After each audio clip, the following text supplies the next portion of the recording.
Hideaway. Hideaway is a 1995 horror film based on the 1992 novel of the same name, starring Jeff Goldblum, Christine Lottie, Alicia Silverstone, Jeremy Sisto, and Alfred Molina. Plot. In the film, Goldblum plays Hatch, who dies in a car accident and is revived 2 hours later. After being revived, he experiences terrifying visions. He sees lifeless girls, looks in the mirror, but his reflection is not him, it's a boy.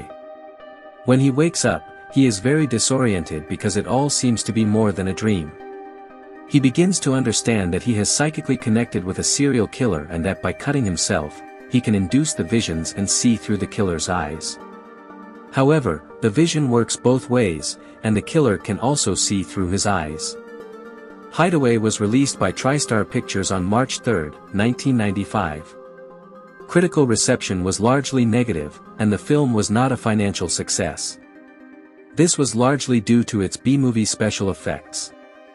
After killing his mother and sister and ritually arranging their bodies as a sacrifice to Satan, a devil worshipper recites the Lord's Prayer backward, as it is written on the wall, in a room filled with candles and satanic imagery. He then takes his own life by throwing himself onto an athame in an attempt to ensure his eternal damnation. What follows is a near-death experience in which the clinically dead killer flies through tunnels of light, eventually arriving at a massive, tentacle-like being of light that, after flashing through scenes of the recent brutal murders, goes dark and hurls the killer's soul into hell. Hatch Harrison drives home from his family's lakeside cabin with his wife, Lindsay, and daughter, Regina. They collide with a truck, and after Regina manages to escape, the car plunges down a ravine into a raging river. Lindsay believes she witnessed her husband's death.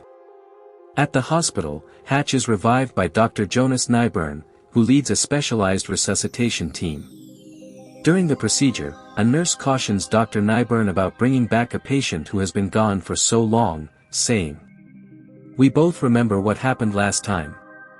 While on the operating table, Hatch experiences visions of the same light tunnels as the killer, but upon arriving for the trial, he slowly floats into a surreal, heavenly scene, where he sees his young daughter Samantha, who died years earlier in a car accident.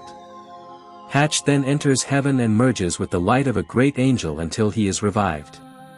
Hatch begins experiencing disturbing visions in his sleep, seemingly involving him murdering young women, when in reality he is seeing through the eyes of the true killer.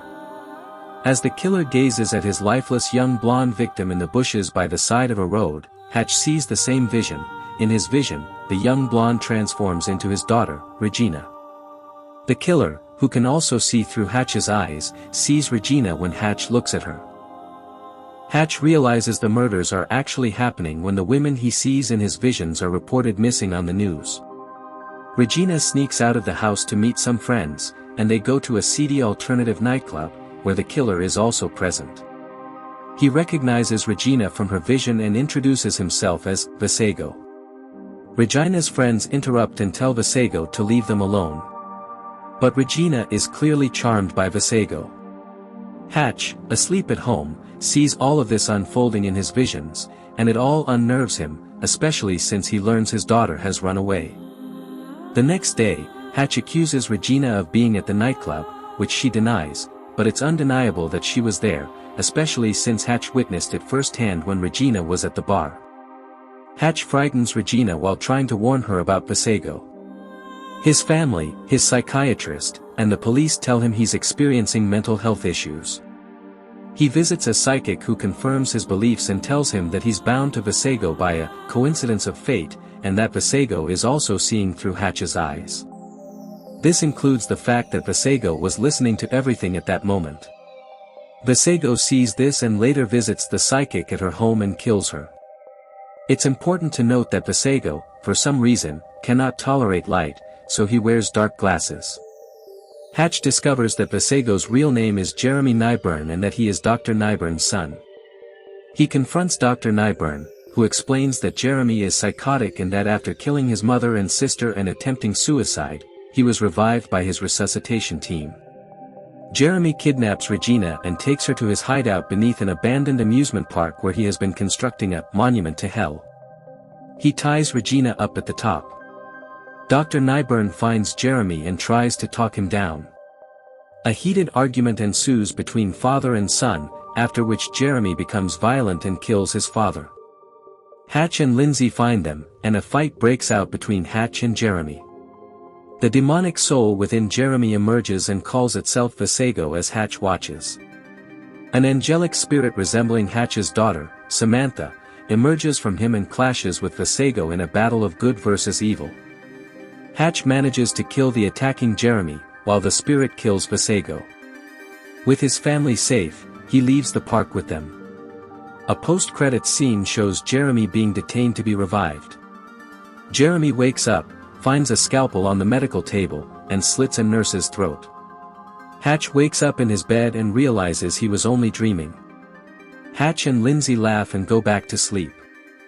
The film ends showing good triumphing over evil. Reception. The film received negative reviews from critics, with Rotten Tomatoes reporting that 12 of the 15 reviews they counted were negative, giving it a 20% rating and a Rotten certification. Mick LaSalle of the San Francisco Chronicle gave the film a poor review but stated that Goldblum's performance makes an otherwise tedious movie intermittently tolerable. Film critic and historian Leonard Maltin characterized the film as a bomb, adding, "This thing goes nowhere for almost 2 interminable hours." Roger Ebert of the Chicago Sun-Times gave the film a rare positive review, 3 out of 4 stars. He characterized it as a standard horror film that achieves its modest goals through solid performances from a talented cast. He wrote, "Look, I'm not saying this is a great movie, or even a distinguished one. I'm saying, you want horror, you want psychic abandon, you want Ray Dawn Chung to read Jeff Goldblum's tarot cards, and you don't like what you see, you watch this movie, you get your money's worth." Kuntz was reportedly dissatisfied with the film. According to Rita Kempley of the Washington Post, Kuntz hated the film so much that he tried to force TriStar to remove his name from the credits.